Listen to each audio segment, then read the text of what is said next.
अश्वत्थामा एक बहुत ही शक्तिशाली योद्धा था। वह द्रोणाचार्य का बेटा था, जो एक आदरणीय गुरु थे। अश्वत्थामा कुरुक्षेत्र के युद्ध में कौरवों की तरफ से लड़ा था। वह शस्त्रों में अपने कौशल के लिए प्रसिद्ध था, खासकर ब्रह्मास्त्र के लिए। उसके पिता ने उसे यह शक्तिशाली अस्त्र दिया था। युद्ध बहुत भयानक था, जिससे दुख और विनाश हुआ। अश्वत्थामा बहादुरी से लड़ा, लेकिन उसकी तरफ हार गई। उसने अपने दोस्तों और पिता को मरते देखा। दुख और क्रोध से भरे हुए उसने बदला लेने की कसम खाई। अश्वत्थामा की कहानी हमें क्रोध के खतरों के बारे में चेतावनी देती है। युद्ध खत्म हो गया था, लेकिन हत्या नहीं। अश्वत्थामा दुख और क्रोध से भरा हुआ बदला लेना चाहता था। वह पांडवों को उनके किए के लिए भुगतना चाहता था। अपने गुस्से से प्रेरित होकर वह रात में पांडवों के शिविर में घुस गया। लंबी लड़ाई से थके हुए पांडव योद्धा सो रहे थे। अश्वत्थामा ने अपना मौका देखा। उसने अपनी तलवार उठाई और सोते हुए योद्धाओं को मार डाला। उसने कोई दया नहीं दिखाई। उसने बलवान योद्धाओं को नहीं मारा। उसने पांडवों के बेटों को मार डाला। क्रोध से अंधे होकर अश्वत्थामा ने सोते हुए निर्दोष लोगों को मार डाला। इस कायरतापूर्ण कृत्य ने उसके भाग्य का फैसला किया।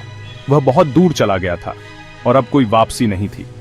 उसने जो किया वह युद्ध के पवित्र नियमों के खिलाफ एक भयानक अपराध था। अश्वत्थामा वही बन गया था जिससे वह लड़ना चाहता था। वह जो मौत और दुख लाता है, उसके कार्यों के भयानक परिणाम होंगे, न केवल उसके लिए बल्कि आने वाले कई वर्षों तक। हत्याओं की खबर तेजी से फैल गई। अपने बेटों की हत्या से दुखी और क्रोधित पांडवों ने अश्वत्थामा का शिकार करने की कसम खाई। उन्होंने उसका लगातार पीछा किया, उसे उसके अपराधों की सजा देने के लिए दृढ़ संकल्पित। अश्वत्थामा यह महसूस करते हुए कि उसके कार्य कितने भयानक थे, डर के मारे भाग गया। वह जानता था कि पांडव दयालु नहीं होंगे। वह सुरक्षित रहने की उम्मीद में व्यास के आश्रम में छिप गया, लेकिन वह जो कर चुका था उससे बच नहीं सका। पांडवों ने उसे ढूंढ निकाला और न्याय की मांग की।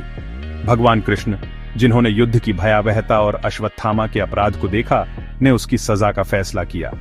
कृष्ण अच्छाई और निष्पक्षता के प्रतीक ऐसे भयानक कृत्य को माफ नहीं कर सके। उन्होंने अश्वत्थामा के अंदर का अंधेरा देखा और जानते थे कि वह दुनिया के लिए खतरनाक है। एक कठोर सजा जरूरी थी जो सभी को सबक सिखाए। भगवान कृष्ण की आंखें धार्मिक क्रोध से जल रही थीं। उन्होंने अश्वत्थामा को देखा, नफरत से नहीं बल्कि दुहक से। उन्होंने एक ऐसे व्यक्ति को देखा जो अपने राक्षसों द्वारा नियंत्रित था, अपने ही क्रोध की कठपुतली। कृष्ण बोले, उनकी आवाज फैसले से भारी थी। तुमने एक भयानक पाप किया है, कृष्ण ने घोषणा की। एक पाप जिसकी सजा मिलनी चाहिए। तुम अपने कर्मों का भार हमेशा के लिए उठाओगे। अश्वत्थामा को 3000 साल तक पृथ्वी पर भटकने का श्राप मिला।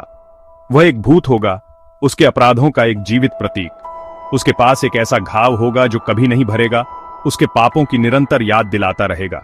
दर्द असहनीय होगा, कभी खत्म नहीं होगा। हर कोई उससे दूर रहेगा।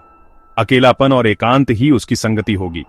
अश्वत्थामा पृथ्वी पर घूमेगा, इस बात की याद दिलाता रहेगा कि क्या होता है जब क्रोध अनियंत्रित हो जाता है और कृष्ण के न्याय की स्थायी शक्ति।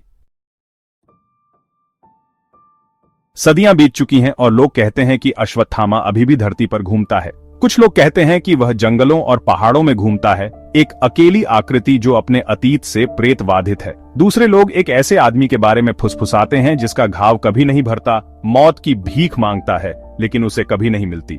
लोगों के अश्वत्थामा से मिलने की कहानियां हैं। वे कहते हैं कि उन्होंने उसे देखा है, एक छायादार आकृति, उदास, हताश आंखों वाली। पीढ़ी दर पीढ़ी चली आ रही ये कहानियां हमें श्राप की याद दिलाती हैं। ये कहानियां सच हैं या सिर्फ कहानियां, यह कहना मुश्किल है। लेकिन अश्वत्थामा की कहानी जीवित है।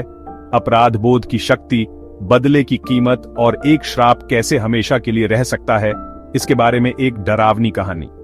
अश्वत्थामा की कहानी हमें याद दिलाती है कि सबसे मजबूत योद्धा भी अंधेरे में डूब सकते हैं। यह हमें क्षमा के महत्व और अपनी सबसे बुरी प्रवृत्ति के आगे झुकने के खतरे के बारे में चेतावनी देती है। उसकी कभी न खत्म होने वाली पीड़ा हमें याद दिलाती है कि हमारे कार्यों के परिणाम होते हैं और भाग्य शक्तिशाली होता है।